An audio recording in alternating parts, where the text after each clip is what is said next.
ரகசிய பாதை கோட்டைக்குள் ஒளிந்திருப்பது எத்தனை பேருக்கு தெரியும்? வாங்க பார்க்கலாம். கோவாவிற்கு 4 நாட்கள் சுற்றுப்பயணமாக சென்றால் அங்குள்ள சுற்றுலா தலங்களை சுற்றி பார்க்க குறைந்தது 2 நாட்களாவது ஒதுக்கி வைத்து தான் சென்று பாருங்கள்.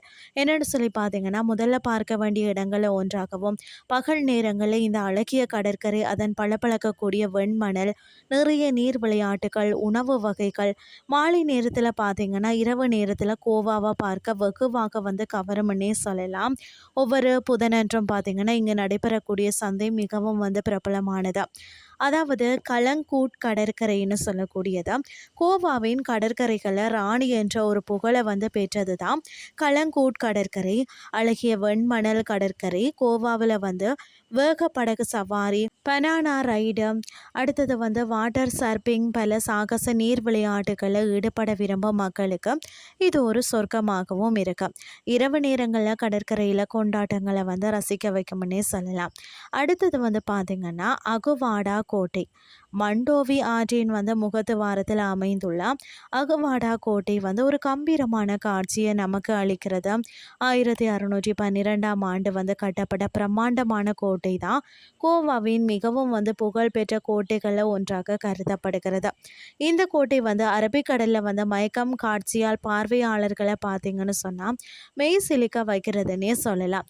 கோட்டையில் ஒரு பழைய கலங்கரை விளக்கம், சிறை அறைகளும் அமைந்துள்ளது. இவை அதன் முக்கிய சிறப்பம்சங்கள் ஒன்றாகும். கோட்டைக்குள்ள ஒரு ரகசிய பாதை இருப்பது அதன் கவர்ச்சியை மேலும் கூட்டுகிறது. அடுத்தது பார்த்தீங்கன்னு சொன்னால் பலோலம் கடற்கரை.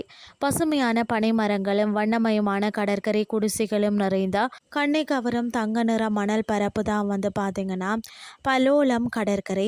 நாள் முழுவதும் ஓய்வெடுக்கவும், சாகச நீர் விளையாட்டுகள், பழைய சந்தையில் பொருட்களை வாங்கவும், கடற்கரையோர உணவகங்களில் உணவு அருந்துதல் என தெற்கு கோலாவில் சுவாரஸ்யமான விஷயங்கள் இங்கு உங்களுக்கு கிடைக்கும்.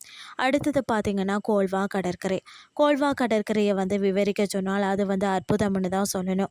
கோவாவில் பார்த்தீங்கன்னா வேடிக்கை பொழுதை கழிக்க விரும்புவோருக்கு இது ஒரு சிறந்த ஒரு இடமாகும். பலவிதமான உற்சாகமான நீர் விளையாட்டுகள், ஓய்வெடுப்பது, மக்கள் நடமாட்டத்தை பார்த்து ரசிக்கிறது, விடுமுறையில் குடும்பத்தினருடன் இரவில் நன்றாக ரசித்து கொண்டாடலாம். அடுத்தது பார்த்தீங்கன்னா துர்சாகர் நீர்வீழ்ச்சிகள். துர்சாகர் என்று சொன்னால் இந்திய பால்கடல் என்று பொருள். பசுமையான பின்னணியில் ஆர்ப்பரித்து விழக்கூடிய அந்த நீர்ப்பால் நதி ஒன்று பெருக்கெடுத்து ஓடுவது போன்ற அந்த தோற்றத்தை தரும் 1017 அடி உயரத்தில் இருந்து விழும் 4 அடுக்கு நீர்வீழ்ச்சிகளை காண அற்புதமாக இருக்கும்னே சொல்லலாம். கோவாவில் விடுமுறையில் சென்றீங்கன்னு சொன்னால் பார்க்காத மற்ற இடங்களையும் சென்று பார்த்து வரலாம். இன்றைய கிறிஸ்டி உங்களுக்கு பிரயோசனமாக அமைஞ்சிருக்கும்னு சொல்லி நானும் நம்புகிறேன். இதே மாதிரி மற்றொரு கிறிஸ்டின் வேலைக்கு உங்களை சந்திக்கிறேன். நன்றி.